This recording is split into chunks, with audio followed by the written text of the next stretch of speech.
पण मग आता तुम्ही सांगलीला सर्व जातींचे विधी करत असाल ना, तर मग जाती, उपजाती ह्याच्या काही वेगवेगळ्या प्रथा असतात का? म्हणजे पिंडाचे प्रकार वेगळे किंवा असं काही आहे का? नाही असतात. म्हणजे कसं असतं की ब्राह्मणांमध्ये किंवा मारवाडी, गुजराती यांच्यामध्ये ब्राह्मण भोजन असतं.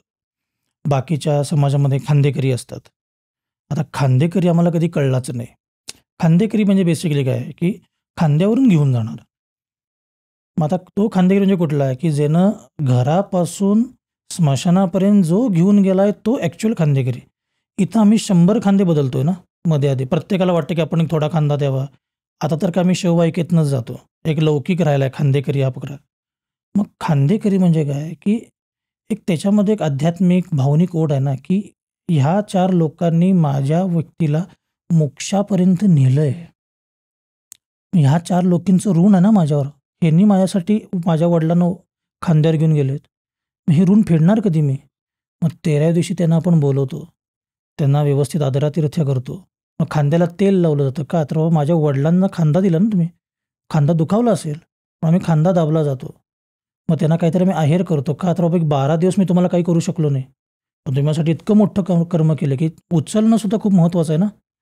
मग ते आम्ही करतोय. थोडक्यात रिटर्न द फेवर आहे ना हे. मग खांदेकरी पण तसा पाहिजे, समाधानी. आमच्याकडे ते बघत नाहीत. आम्ही फक्त म्हणजे वडील नाही आहेत ना, नग आणतो आम्ही. खांदेकरी आणत नाहीत किंवा ब्राह्मण आणत नाही. आम्हाला आकडा महत्त्वाचा आहे. 16च ब्राह्मण पाहिजेत, 12च पाहिजेत, 5च पाहिजेत. असं कुठं नाही आहे. आपलं शास्त्र काय म्हणतं, की क्वालिटी डज मॅटर ना, क्वांटिटी डझंट. बाबा तुम्ही कोणाला देताना मुठभर बासमती द्या चालतंय. की आम्ही काय करतो, की सांगतानाच असं सांगतो, की जरा देवीला जायचं आहे साडी द्या. मग तो हिरव्या कलरची साडी घालतो. तुम्ही किती हिरवी साडी नेसताय? मग ती गुरवीन का नेसेल? जी साडी मी नेसते ती द्या ना. आम्ही तसं नाही करत. म्हणून म्हटलं, की आमचं सगळं आयुष्य क्वांटिटीवर आहे. आम्ही अक्कलकोटला गेलो, की समर्थांना जाऊन आलो म्हणत नाही. तर तिथं पावती केली म्हणत नाही. 500ची पावती केली. iPhone घेतला. हां, iPhone 16 Pro Max. लोकांना कळलं पाहिजे माझ्याकडे 1.5 लाखाचा फोन आहे. प्रत्येक गोष्टीमध्ये क्वांटिटी आहे ना आमच्यात. क्वालिटी बघत नाही, की एकच ब्राह्मण आण चालेल, समाधानी आण. तो बाबा व्यवस्थित असावा, संसारिक असावा, अपत्य असलेला असावा. तसं नाही बघत, की ज्या 16 ब्राह्मण आम्ही उभे करतो कसे तर करून. 4 खांदेकरी कुठून तरी उभे करतो, की ज्याला वडील आहेत, नाहीत, कोण तर बस रे. मग ते असं झालंय आत्ता. त्याच्यामुळं कसं झालं, की आमच्या श्रद्धा मेल्यात कारण आम्हाला कळल्याच नाही आहेत. आम्ही नकळत आत्ता इव्हेंट करतोय. जसं आता लग्नाचे इव्हेंट आहेत ना, तसं आता हे इव्हेंट झालं आहे आमच्यासाठी. एक 13 दिवसाचं फक्त करायचं आणि एकदा झालं की मोकळं. हे अशा पद्धतीनं आहे. मग त्यानंतर जो येतो आपला 12वा दिवस. 12वा दिवस म्हणजे बेसिकली काय त्याला सपिंडी म्हणतात. मग आता हे जे कर्म आहे हे सगळ्यांना करायचं आहे.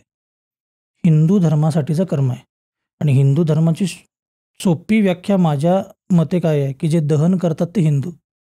पिरियड. म्हणजे याच्यापुढं मला चर्चाच नाही करायची बाबा, की दहन करणारे हिंदू. कोणी का असेना. सगळ्यांसाठी हे रिच्युअल्स आहेत. पण प्रत्येकजण प्रत्येक कोपऱ्यातून आलाय ना, तिथल्या परिस्थितीप्रमाणे त्यांनी ते कर्म केलंय, की काही ठिकाणी 10वा 13वाच करतात. काही ठिकाणी बाबा 11व्या दिवशी सगळं करतात. काही ठिकाणी बऱ्याच गोष्टी आहेत.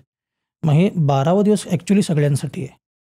मग त्याच्यामध्ये कसं आहे, की एक लांबडा पिंड असतो, 3 पितर असतात. पितर इन द सेन्स काय, की गेलेल्या व्यक्तीचे वडील आजोबा पणजोबा आणि समजा कोण स्त्री गेली असेल, तर तिच्या सासूमध्ये ती मिसळते. आता तुम्हाला वाटेल, की सासूमध्ये का जन्मत आईने दिलाय. सासू का? तर लग्नाच्या वेळेला आपल्याकडे काय होतं, कन्यादान ना. एखादी गोष्ट मी दान केली, की ती परत मागायची नाही आहे ना. मग दान केल्यामुळं काय झालं, की माझं गोत्र सोडून मी दुसऱ्यांच्या गोत्रात म्हणजे दुसऱ्यांच्या कुळात गेली. त्यामुळं इथंच ॲडजस्टमेंट चालू करा. वरसुद्धा तीच आहे. वर दुसरा कोण पर्सन येणार नाही आहे, की गेलेली स्त्री ही सासूमध्येच मिसळणार आहे. म्हणून सासू लागते. मग ह्यांच्यामध्ये काय होतं, की तो लांबडा पिंड आहे, तो 2 ठिकाणी कट केला जातो. मग कट करताना सोन्याची तार आणा म्हणून सांगतात. मग आम्हाला वाटतं, की अरे ब्राह्मणाला पाहिजे. ब्राह्मण त्यासुद्धा काहीतरी सोन्याची तार मागतो बाबा. आता तुम्ही पिअर्सिंग करतो. कशानं करतो आम्ही? सोन्यानं करतो ना. का करतो? चिघळू नये, इन्फेक्शन होऊ नये, व्यवस्थित टोचलं जावं. तसंच तो देह कापताना त्याला कमीत कमी क्लेश व्हावेत यासाठी म्हणून ती तार लागते. मग ते 2 ठिकाणी कापतात. त्याचे 3 भाग होतात. मग एक भाग समजा पुरुष गेला असेल तर वडिलांच्यात, एक आजोबांच्यात, एक पणजोबांच्यात. ज्यांना आपल्या शास्त्रामध्ये वसु, रुद्र आणि आदित्य असं सांगितलं. म्हणजे वसु म्हणजे कोण, की फर्स्ट जनरेशन आई-वडील. रुद्र म्हणजे आजोबा आजी आणि आदित्य म्हणजे पणजोबा म्हणजे. 13वा शेवटचा. 13वा म्हणजे काय, की आता बेसिकली 13वा हा शास्त्राचा भागच नाही आहे. नाही. अच्छा. की 13व्या दिवशी बाबा निधन शांत म्हणजे बाबा घरामध्ये शांती पाठ म्हणून वगैरे होतात. पण आता कसं आहे, की 11-12 हा शक्यतो घाटावर होतो. मग अच्छा. घाटावर झाल्यामुळे लिमिटेशन्स आहेत.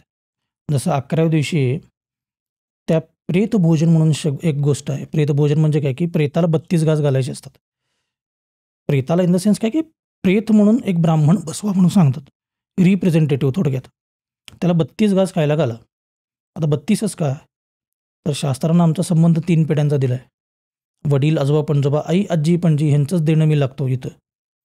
आता ह्याच्यामागं क्रोमोझोम आहेत, की जसं आम्ही जन्माला येताना 50-50% घेऊन येतो ना आई-वडिलांचे.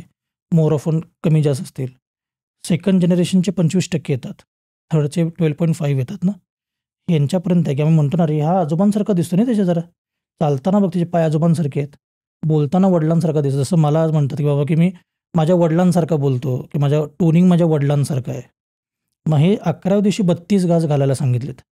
मग 32 घास म्हणजे या तिघांसाठी म्हणजेच काय, की वसु, रुद्र, आदित्य. 8 वसु असतात. अष्टदिशांचे दिक्पाल. 11 रुद्र आणि 12 आदित्य. सूर्याची नावं 12. 8 + 11 + 12 31. यांचा बॉस म्हणजे यम प्रजापती 32 यांच्या संख्येएवढं प्रेत जेवतं.